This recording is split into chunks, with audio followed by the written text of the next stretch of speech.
Good evening, ladies and gentlemen. Welcome to the Dinesen Premier Center and our post-game coverage of the NDSU men's basketball team win over Oral Roberts. I'm Joe Thompson along with Isak Dinesen, and we're just going to give a quick recap of the game. Isak, take me through it. What was some of the differences you saw between the first half and the second half? I think it's night and day if you really look at just the first 5 or so 10 minutes of the game, comparing it to the final 30 minutes of the game.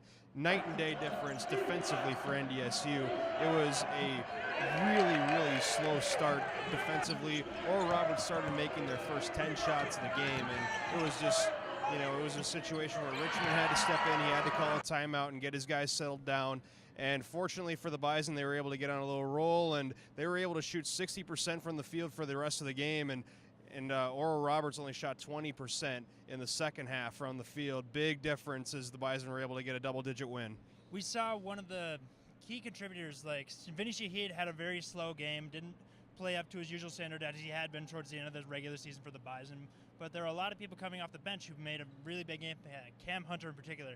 How important was it to have their bench locked in and ready for the game when their starters weren't doing as hot? It was so important for the Bison to get their bench going the way they did in this game. Cameron Hunter came off the bench and hit 4 straight threes while the Bison were still down and trying to claw their way back in the first half.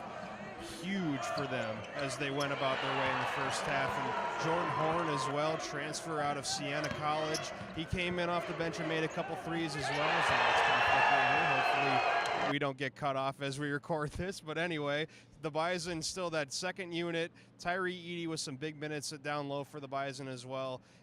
And it's not like the team really needed Vinny Shahid in this one. Like you mentioned, he was very much neutralized in this game, and he only had a couple field goals, and they were really only in the second half. He only finished with about 8 points. It's good to have a complete team effort like that. It's good to have depth like that, like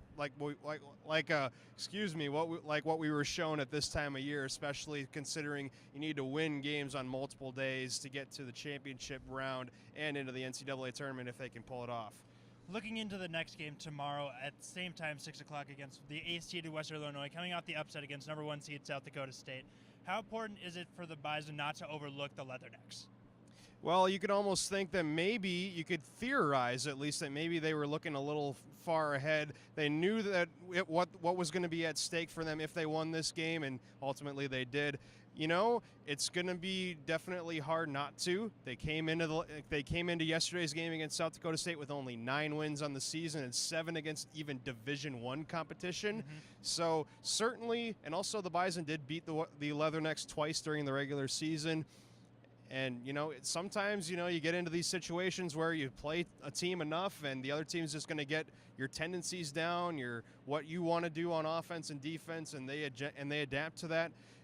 NDSU was not able to fall victim to that tonight as they beat Oral Roberts for the third time this season. It'd just be a testament of whether they can stay focused and not overlook this 8-seed Western Illinois team that ended up beating a very well-respected South Dakota State team here yesterday. It'll be interesting to see how that plays out tomorrow night. Totally agree with that. It's going to be very interesting to see what happens between those two teams. Well, that's going to do it for this post-game show. For Bison Information Network, I'm Joe Thompson. And I'm Isak Dinesen. We'll see you tomorrow night.